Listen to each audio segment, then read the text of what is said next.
My name is Dr. Kevin Koehler, and I'm the Arkansas State Surgeon. Although that's what I do for the military, in civilian life, I'm a family physician in Pontotoc, Mississippi. You know, this COVID-19 pandemic has been really tough on not only our National Guard community, but also on my patients back home.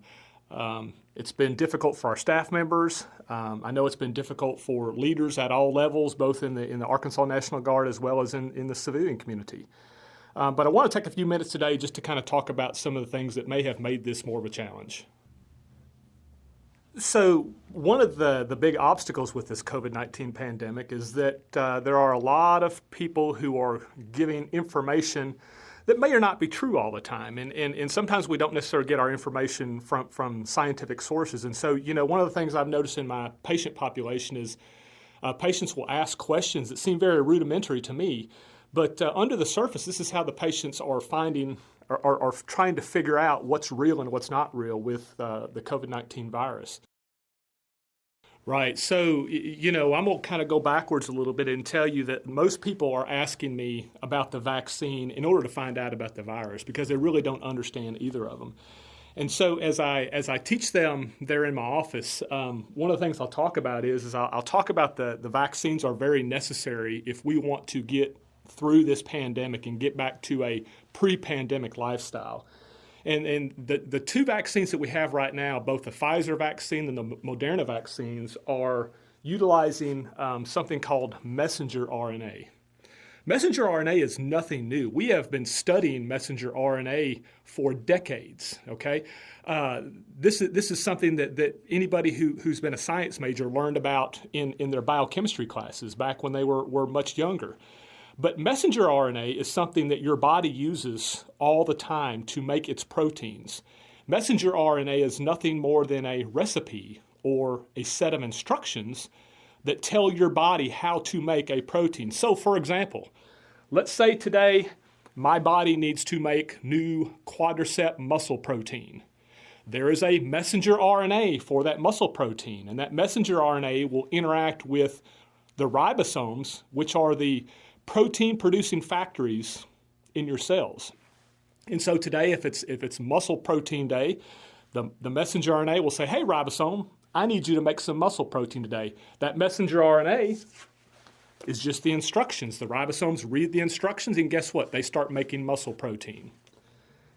If, for instance, it's time to make new skin protein, your skin cells will look at a set of instructions, messenger RNA, that says, hey, today we're going to make new skin protein. The messenger RNA will interact with those ribosomes, which are the factory, and guess what? You'll make skin protein. And so this messenger RNA is something that is not new. We've known about it for a long time. We know how it works within the cell. Imagine, for instance, that the COVID-19 virus is a styrofoam ball with these red wooden sticks that are emanating from the center of the spherical ball. These wooden sticks are called spike proteins. And these spike proteins are absolutely necessary for the COVID-19 virus to wage war against our cells. And so what happens is as you inhale the COVID-19 virus from the air, these spike proteins on the virus itself will adhere to your cells. It allows the virus to enter your cells, multiply, replicate, and then wage war and do damage on you. So as the scientists were looking for ways to develop a vaccine against COVID-19, they said, hey, if these spike proteins are so important to the infection itself, let's take a look at the spike protein and see if we can figure out how to utilize that in our defenses against COVID-19. They took a spike protein and they analyzed it, and they figured out what the composition of the spike protein is. They figured out the ingredients of that spike protein. And once they knew the ingredients, guess what they could do? They could work backwards and come up with a set of instructions on how to make that spike protein. When I got my Pfizer COVID-19 vaccine, all I got was messenger RNA. I did not get any piece of the virus itself. There is no viral particles in the vaccine. But what happens is I get the messenger RNA inserted into my muscle, and that messenger RNA enters the cytoplasm of my cells. It never enters the nucleus where your DNA does, okay? It doesn't happen. And what happens is that set of instructions are are read by the ribosomes, and the ribosomes say, you know what? This set of instructions today says make a spike protein. Never done it before, but that's what the instructions say to do. And so your cells start making spike protein. And they just make spike protein after spike protein after spike protein. That's all they make is spike protein. Well, guess what? Your immune system's really smart, and your immune system says, that's not part of me. That's not supposed to be here. And so your immune system will begin to make antibodies, which will come in and begin to attack those spike proteins.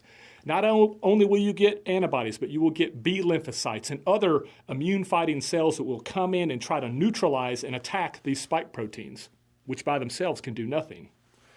Let's say 3 months from now, you're at the local store, and somebody 3 aisles over sneezes, and they've got COVID-19.